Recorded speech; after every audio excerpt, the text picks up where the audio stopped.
Encontros com o Futuro, hoje com um convidado muito especial, Diogo Bardal, oficial de operações da IFC, International Finance Corporation. Quem me acompanha na bancada é Suelen Pedroso, advogada e professora da ESPM. Meu nome é Matthew Schertz e sou diretor no World Observatory. Encontros com o Futuro é uma produção do World Observatory, da ESPM e da Prime, braço das Nações Unidas para as faculdades de negócios no Brasil e no mundo. Diogo, muito bem-vindo, viu, ao programa Encontros com o Futuro. Conta pra gente o que é a International Finance Corporation, por favor. Sim. Então, o AFC é a agência do Banco Mundial que está focada no financiamento ao setor privado, né? Então, o Banco Mundial é conhecido por 5 agências, 3 delas estão no Brasil, sendo que o Banco Internacional de Reconstrução e Desenvolvimento, que fica com sede em Brasília, foca no financiamento ao setor público, enquanto o AFC foca no setor privado. Além disso, a gente tem uma agência de garantias, que também opera no Brasil, uma câmara de arbitragem e também uma outra agência focada em países menos desenvolvidos, que aí fazem operações mais subsidiadas, né? Por exemplo, em países em conflito, que tem um propósito específico. Explica um pouco a história do Banco Mundial para a gente, por Sim, favor, para a gente sim, claro. Uma história bem começar tudo interessante. igual. O Banco Mundial começa ali nos acordos de Bretton Woods, né, em 1946. No fim E da Segunda Guerra. no final da Segunda Guerra Mundial, e tem como, inicialmente, o propósito, né, do banco era muito focado na reconstrução da Europa e tal, mas como o Plano Marshall acaba tomando um tamanho relevante nessa tarefa de reconstrução, o Banco Mundial foca nos países em desenvolvimento, né? Então começam a financiar muitos projetos no Brasil, já nos anos 40, no caso do AFC, em 1956 ou 57, uma fábrica da Siemens, que foi primeiro investimento do AFC no mundo, né? Foi no Brasil. Não sabia disso, que interessante. Por Sim. que no Brasil? Você sabe Acho que qual era a lógica? Acho que o Brasil se encaixava dentro daquela lógica de países de desenvolvimento alinhados, né, com aquela ordem que estava se formando, né, e um país com bastante promissor do ponto de vista econômico, e ainda é, né, o Brasil é um dos países principais em receber investimento estrangeiro, né, e a gente está nessa caminhada, aí, nessa trajetória com o país, e já tem uma experiência grande, assim, de contexto brasileiro, que ajuda a gente ter bastante confiança em seguir investindo no Brasil, né? Acho que hoje a AFC tem uma carteira no mundo, e a segunda maior exposição dessa carteira é no Brasil, né? Logo depois da Índia vem o Brasil. Perfeito. E como que a instituição tem contribuído para o desenvolvimento econômico e social no Brasil mais atual? Sim, então, o AFC, ele ajuda de várias formas, né? Então, essencialmente, ele está oferecendo um banco, né, que oferece financiamento de longo prazo para projetos de infraestrutura, expansão de fábricas, expansão de redes privadas de ensino, redes de saúde, instituições financeiras, aumenta o acesso a financiamento por pequenas e médias empresas. Então, nós somos bastante agnósticos, assim, nós investimos em quase todos os setores do Brasil, da economia, o agribusiness, nós investimos em fundos de venture capital, private equity, então uma cobertura bem abrangente mesmo dos setores brasileiros, sempre com um ângulo de desenvolvimento. Então, o modo como nós ajudamos é tentar entender dentro do plano de investimentos da empresa e das necessidades de capital que uma empresa tem, quais os projetos que mais podem trazer desenvolvimento em termos de, por exemplo, água tratada, se for uma empresa de saneamento, ou uma nova estrada, ou capacidade de produção, né? Ou, por exemplo, a gente tem bastante investimentos no setor de sucro alcooleiro, por exemplo, que além da expansão da produção, está lá previsto, por exemplo, projetos de cogeração, né, que vão ajudar a gerar energia a partir do bagaço da cana. Descarbonização, então implementar processos produtivos que reduzam as emissões de carbono, enfim, tem vários ângulos. Cada projeto a gente olha, conversando com a empresa, entendendo o plano de investimento, a gente desenvolve um conceito, né? E nesse conceito, depois tem métricas que vão ser acompanhadas, elas podem estar associadas, por exemplo, a quadros de green bonds, né? De financiamento sustentável, podem Você vai ter que explicar o Green Sim, Bond. exato. Claro, claro. Acho Por que favor, é uma desculpe. parte, sim, sim. É uma parte importante da missão do AFC, como instituição multilateral, também promover esses instrumentos financeiros que incentivam a sustentabilidade das empresas, né? Não só do ponto de vista do compliance, né? O que elas têm que cumprir do ponto de vista socioambiental, né? A gente sabe que muitos projetos são complexos, né? Mas também como que essa empresa pode ter ambições nos seus investimentos para converter a economia numa economia de baixo carbono, mais verde, né? Então, esses instrumentos, basicamente, eles condicionam os investimentos das empresas, os ativos dessas empresas, a uma lista pré-definida, definida, por exemplo, em taxonomias internacionais, como Green Bond Principles também, que é uma fonte bastante, de uma referência importante. E nessa lista de ativos, que podem ter desde por exemplo, uma estação de tratamento de esgotos, até um alto forno elétrico ou uso de veículos elétricos, enfim, a gente pode falar bastante desses exemplos. Se os ativos entram dentro dessas categorias, o investimento da empresa naqueles ativos são considerados verdes. Então, na emissão de uma debênture ou num empréstimo, por exemplo, que a empresa faça, ela, a partir de um processo de certificação, ela pode dizer aquele empréstimo foi um empréstimo verde, ou foi um empréstimo azul, se a gente está falando de água e oceanos, por exemplo, ou um empréstimo sustentável, se a gente está falando de métricas que vão ter, por exemplo, indicadores relacionados à governança das empresas, à igualdade de gênero, né? Enfim, então cada instrumento ele vai poder ressaltar uma parte específica desse investimento e, lógico, uma preocupação grande nossa é evitar o greenwashing, né? O fato das empresas fazerem claims, né? Fazerem comprometimentos que não são verificados depois. Então, acho que o AFC é bastante rigoroso em como ele verifica esses investimentos, né? Então, hoje, mais ou menos metade dos investimentos que a gente faz todo ano tem um selo ali, ou verde, ou sustentável, ou azul, enfim, alguma coisa nesse sentido. E quando você fala em verificação posterior, eu sempre penso sobre isso.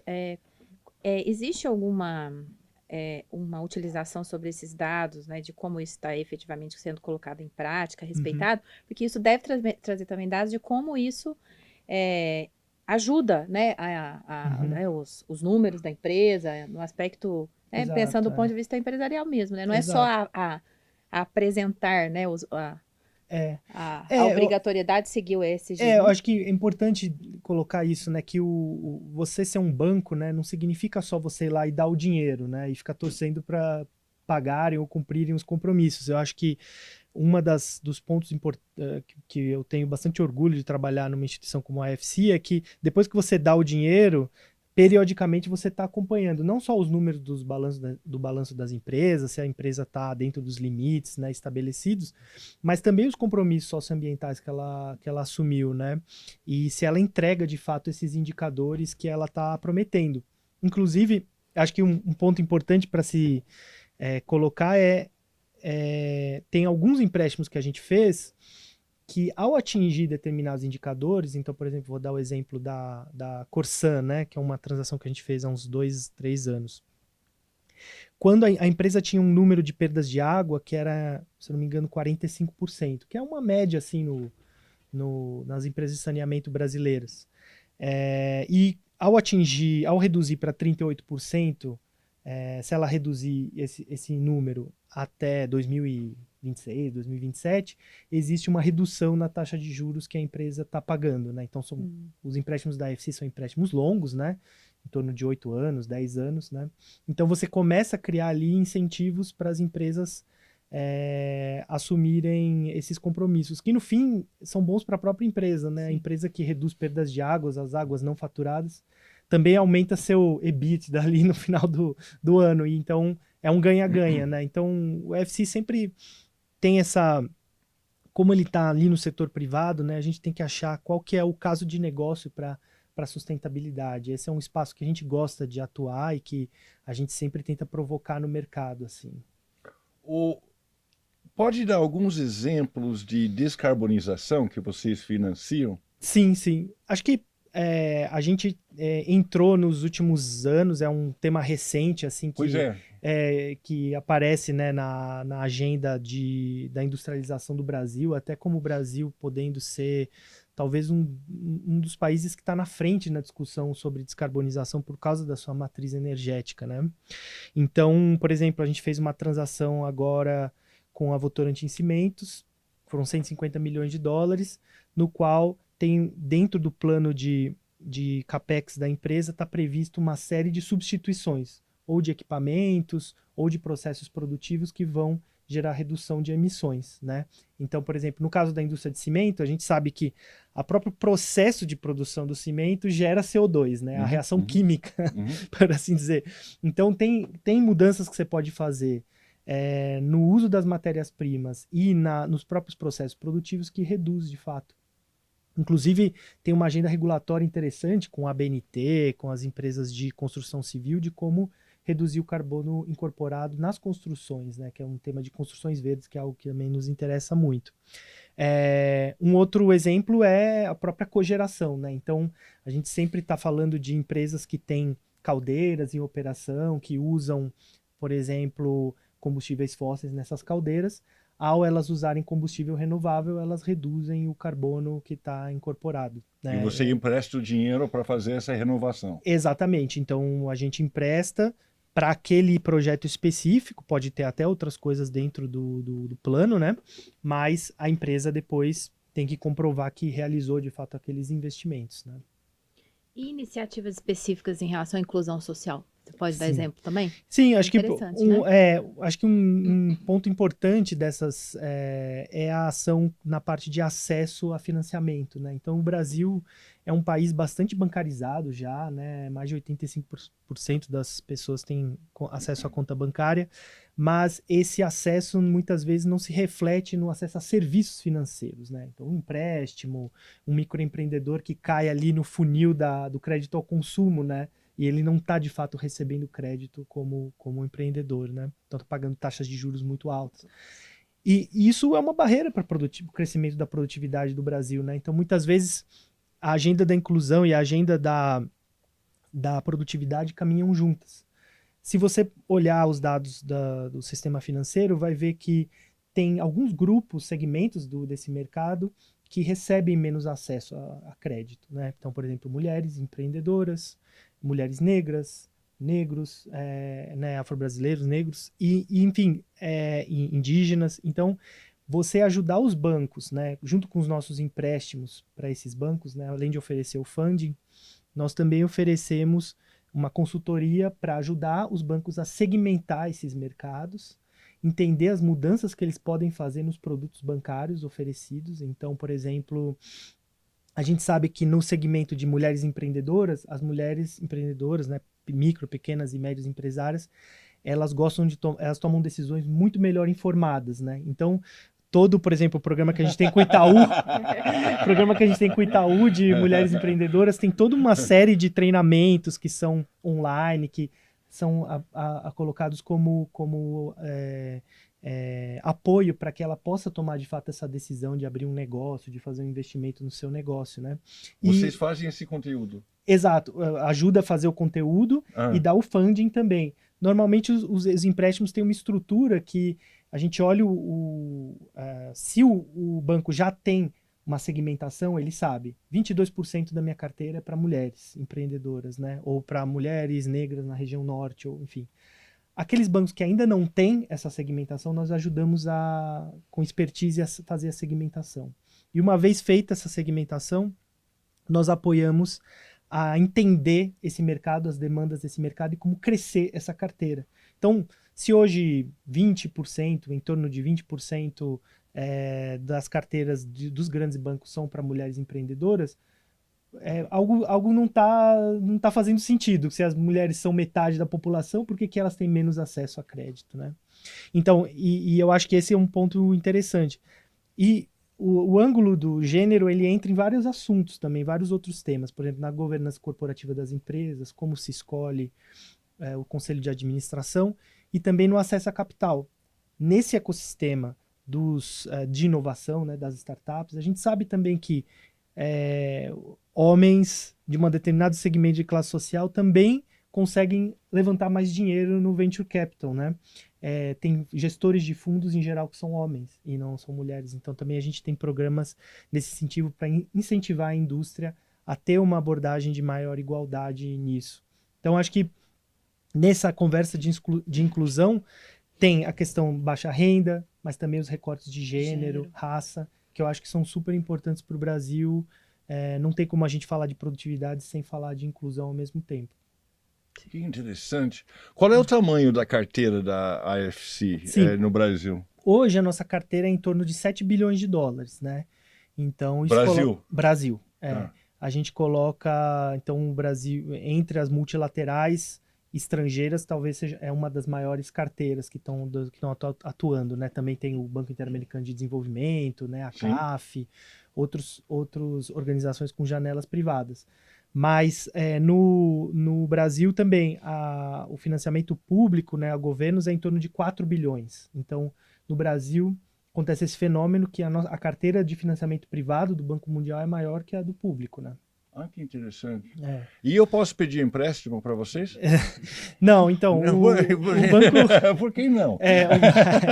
O banco, ele atua sempre com projetos de tickets mais elevados. Estamos falando de 30 milhões de dólares, para infraestrutura até 100 milhões de dólares, 150 milhões de dólares.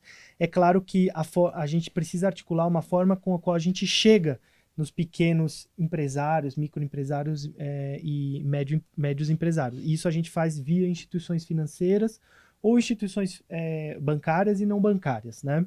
Então a gente pode, por exemplo, no exemplo que eu dei do Itaú, do Ecoval, do Sicredi, né, que são todos os bancos que são nossos clientes, a gente faz um projeto no qual cobre um certo crescimento daquela carteira de pequenos e médios empresários.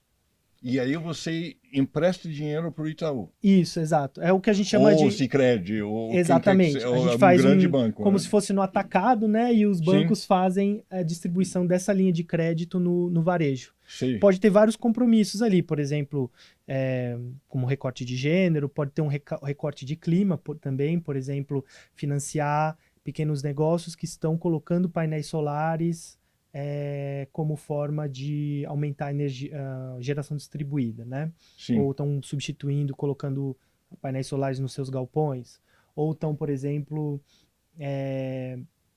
fazendo financiamento de automóveis para automóveis híbridos, flex ou elétricos, né? Então, aumentar a carteira desse tipo de financiamento e reduzir o financiamento proporcionalmente, né? O financiamento para carros, veículos que usem combustíveis fósseis, né? Então, também tem outro ângulo que a gente pode explorar. Vocês se orientam, assim, é muito interessante porque são valores, e é pela ONU, pelos Objetivos de Desenvolvimento Sustentável, é isso? Vocês se pautam por aí, é essa a questão? Eu acho que todo projeto que a gente faz, né, existe uma avaliação de impacto antecipado, a gente chama, tipo um score, né, que é colocado para o projeto, e ele é avaliado sobre esse aspecto do seu impacto, né? Também a gente pode juntar os objetivos de desenvolvimento sustentável, né?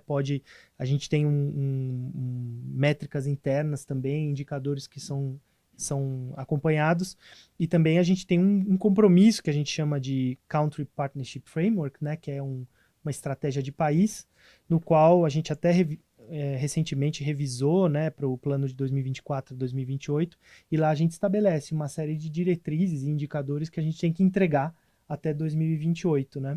Então, todos eles estão alinhados. Isso é feito com quem? Com o governo? Com ONGs? Exato. O banco, assim, o Banco Mundial, ele é formado por todos os países, né? Então, todos os países são acionistas, assim, mais de 100 108 países formam o Banco Mundial.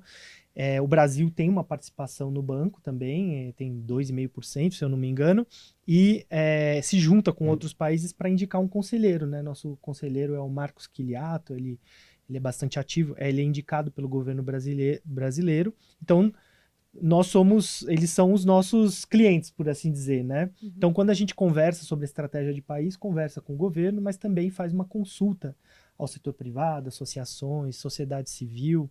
Então, a gente busca também um diálogo bem intenso com essas organizações, porque muitas vezes elas nos dizem como que nós podemos ter mais impacto, né? Como que nós podemos chegar nesse objetivo de desenvolvimento, porque é importante colocar isso em perspectiva, assim, né?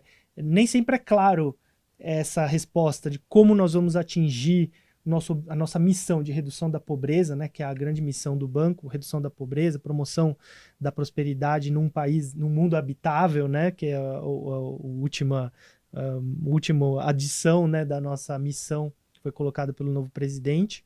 Então, sempre isso exige uma reflexão interna e uma discussão com as outras setores da sociedade, né?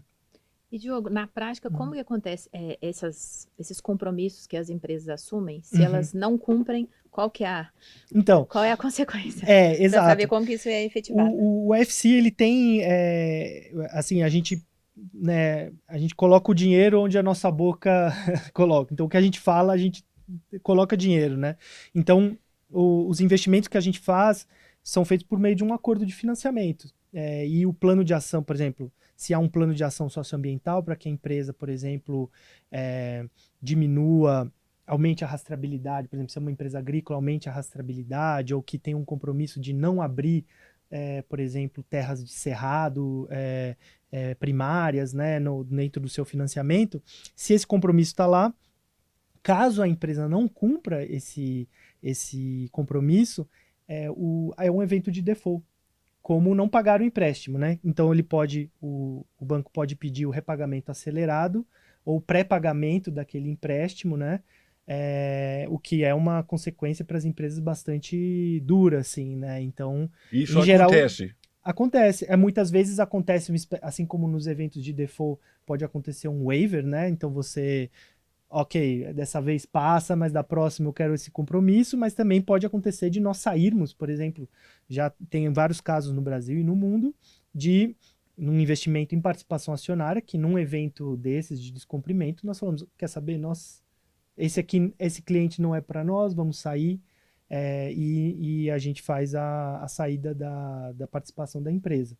Ou pede o pré-pagamento acelerado. Então essa é uma das... Assim, se não tem essa consequência, esses compromissos acabam ficando vazios, né? Então, acho que isso que é um ponto importante de sinalizar também para o sistema financeiro que isso é possível e pode ser feito de uma maneira racional. Por exemplo, o UFC lidera, né, o que a gente chama de princípios do Equador, que é um compromisso de todas as instituições financeiras de adotarem regras semelhantes em relação a compromissos socioambientais, né? Sensacional. Diogo, muito obrigado. Eu que agradeço. E eu achei fascinante. Eu não sabia que o Banco Mundial fazia empréstimos no setor privado. Sim, fazemos e estamos, inclusive, nosso compromisso com o Brasil é de continuar investindo no Brasil. Nós acreditamos no país, na potencialidade do Brasil.